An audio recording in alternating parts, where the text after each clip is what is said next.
Hello friends, Manju's ഫോട്ടോഗ്രാഫിൻ്റെ പുതിയൊരു വീഡിയോയിലേക്ക് എല്ലാവർക്കും സ്വാഗതം.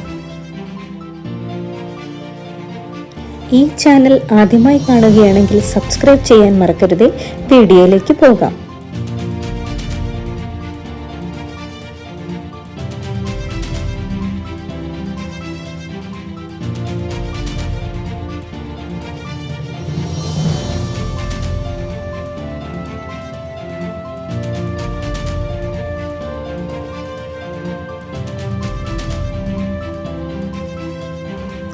നമ്മൾ ഇന്ന് വന്നിരിക്കുന്നത് ധാർവാഡിലെ കാർഷിക സർവകലാശാല കാണുവാനാണ്.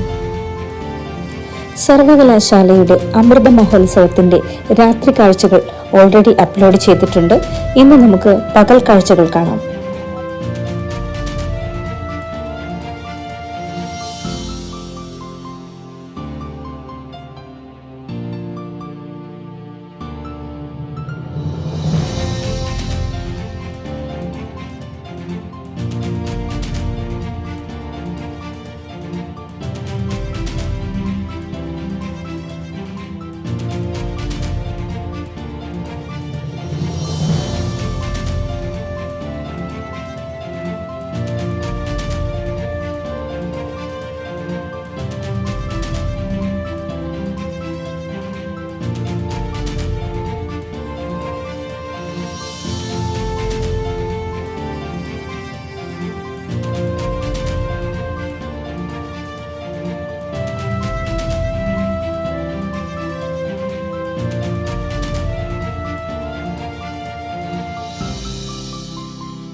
മെയ് 22 അന്നത്തെ ബോംബെ പ്രവിശ്യ കൃഷി മന്ത്രിയായിരുന്ന ശ്രീ മല്ലന്ന ഗൗഡരു പാട്ടീൽ അന്നത്തെ ബോംബെ കർണാടക മേഖലയിലെ കർഷക സമൂഹത്തിന്റെ ആവശ്യങ്ങൾ നിറവേറ്റുന്നതിനുള്ള ദീർഘവീക്ഷണത്തോടെയും ദർശനത്തോടെയും ധാർവാഡിലെ കാർഷിക കോളേജ് സ്ഥാപിച്ചു.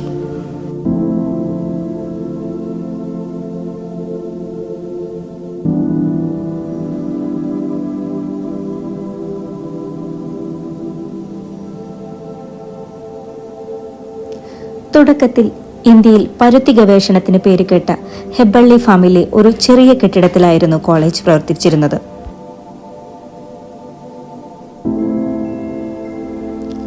കോളേജ് ആദ്യം മുംബൈയിലെ ബോംബെ യൂണിവേഴ്സിറ്റിയുമായി അഫിലിയേറ്റ് ചെയ്തിരുന്നു. പിന്നീട് 1950 അഫിലിയേഷൻ ധാർവാഡിലെ കർണാടക യൂണിവേഴ്സിറ്റിയിലേക്ക് മാറ്റി. ഈ കോളേജിലെ ആദ്യ ബാച്ച് വിദ്യാർത്ഥികൾ 1950 ബിരുദം നേടി. 1950 കോളേജ് PG പ്രോഗ്രാമുകൾ നൽകാൻ തുടങ്ങി. അന്നത്തെ മൈസൂർ രാജാവായിരുന്ന ശ്രീ ജയചാമരാജേന്ദ്ര വൊഡയാർ 1981 സെപ്റ്റംബർ 9 കോളേജിന്റെ ഇപ്പോഴത്തെ പ്രധാന കെട്ടിടം ഔപചാരികമായി ഉദ്ഘാടനം ചെയ്തു.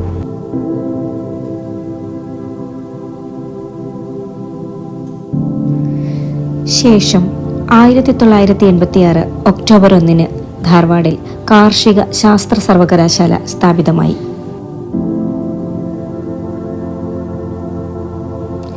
ഇപ്പോൾ ഇവിടെ 5 കോളേജുകൾ, 30 ഗവേഷണ കേന്ദ്രങ്ങൾ, 6 വിപുലീകരണ വിദ്യാഭ്യാസ യൂണിറ്റുകൾ, 5 കൃഷി വിജ്ഞാന കേന്ദ്രങ്ങൾ, ATIC എന്നിവയുണ്ട്.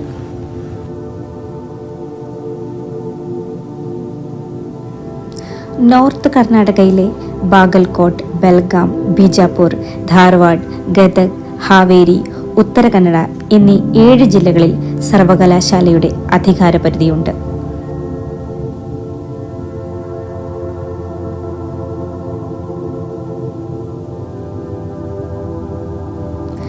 മണ്ണിന്റെ തരം, കാലാവസ്ഥ, ഭൂപ്രകൃതി, വിളകൾ, കാർഷിക സാഹചര്യങ്ങൾ എന്നിവയിൽ കൂടുതൽ വൈവിധ്യം നിലനിൽക്കുന്നു. വരണ്ട കൃഷി മുതൽ കനത്ത മഴ, ജലസേചന സൗകര്യമുള്ള പ്രദേശം എന്നിവ ഈ അധികാര പരിധിയിൽ ഉൾപ്പെടുന്നു. ഈ മേഖലയിലെ പ്രധാന വിളകളായ സ്വർഗം, പരുത്തി, അരി, പയറുവർഗ്ഗങ്ങൾ, മുളക്, കരിമ്പ്, നിലക്കടല, സൂര്യകാന്തി, ഗോതമ്പ്, കുങ്കുമപ്പൂവ് തുടങ്ങിയവ ഉൾപ്പെടുന്നു. നിരവധി ഉദ്യാന കൃഷിവിളകൾക്കും ഈ പ്രദേശം പേരുകേട്ടതാണ്.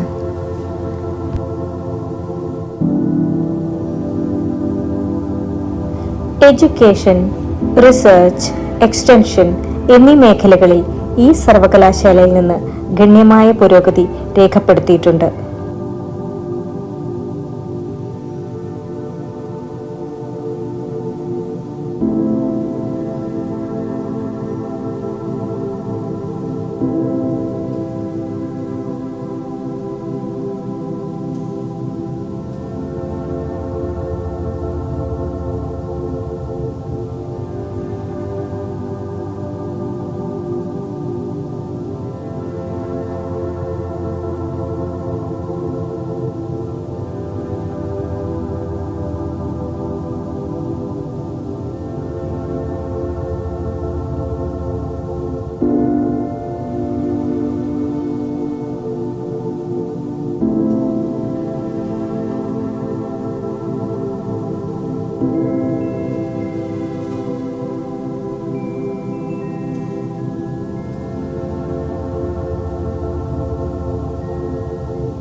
ഹലോ ഫ്രണ്ട്സ്, ഇന്നത്തെ എൻ്റെ വീഡിയോ ഇവിടെ വൈൻഡപ്പ് ചെയ്യുകയാണ്. Thank you for watching. Have A nice day.